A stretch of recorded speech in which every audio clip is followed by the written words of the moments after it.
78వ స్వాతంత్ర దినోత్సవ వేడుకలను పురస్కరించుకొని కాకినాడ రామారావుపేటలోని ఆదిగురు యోగాపీఠం యోగా గురువు సద్గురు సచ్చిదానంద యోగి యోగ సాధనలోని నౌలి చాలన క్రియ ద్వారా పొత్తి కడుపుపై జాతీయ త్రివర్ణ పతాకాన్ని రెపరెపలాడించి దేశం పట్ల మన జాతీయ జెండా పట్ల తన భక్తిభావాన్ని చాటుకున్నారు.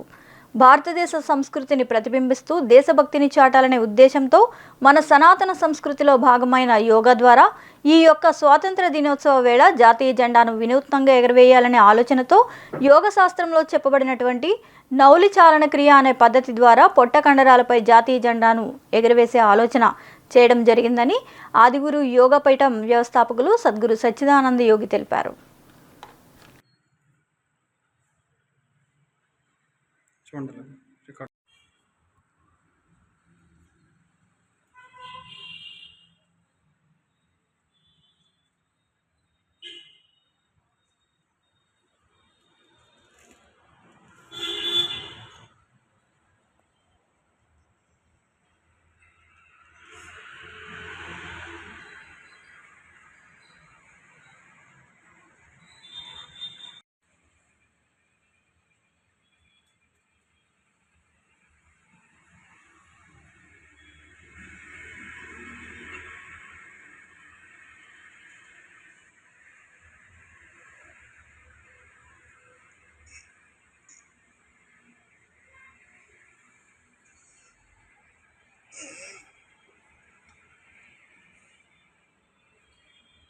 నిరంతర వార్తా శ్రవంతి కొరకు వీక్షిస్తూనే ఉండండి. మీ మా VST news. Please like, share and subscribe.